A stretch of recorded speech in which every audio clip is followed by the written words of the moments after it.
Hello বন্ধুরা, সামনেই ২৯শে March. সেই দিনকে আমাবস্যা পড়েছে এবং সেই দিনকে সূর্যগ্রহণ রয়েছে। আর শনি মহারাজ তিনি অন্য রাশিতে গমন করবেন, অর্থাৎ ঘর তিনি চেঞ্জ করবেন, কুম্ভ থেকে তিনি মীনে যাবেন। এবং মীন রাশিতে আমরা সেদিনকেই দেখব ৫টা প্ল্যানেট একসাথে মীন রাশিতে বিরাজমান হবে, মানে একসাথে থাকবে তারা। সেই দিনটা খুব ভাইটাল দিন, ঠিক আছে? তো সেই দিনে আমরা এমন কিছু কাজ করতে পারি যেটা করলে আমাদের বাড়ি থেকে নেগেটিভিটি দূর হয় এবং অর্থনৈতিক স্বাচ্ছল্য আসে। তার জন্য ছোট্ট একটা রেমেডি আমি তোমাদেরকে বলে দিচ্ছি, তোমরা অবশ্যই করবে। ২৯শে মার্চ সন্ধ্যাবেলা তোমরা একটা মাটির প্রদীপ নেবে, যার ৪টে মুখ আছে।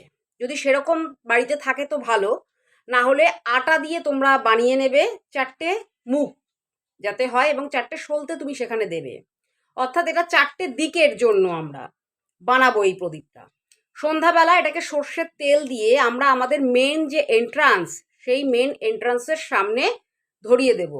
এর ফলে কি হবে, আমাদের বাড়ি থেকে নেগেটিভিটি দূর হবে। এবং অবশ্যই এর মধ্যে আমরা ৫টা ফুলযুক্ত লবঙ্গ দিয়ে দেব। আমাদের অর্থনৈতিক সমৃদ্ধি ঘটবে। প্রত্যেকে করো, তোমরা উপকার পাবে।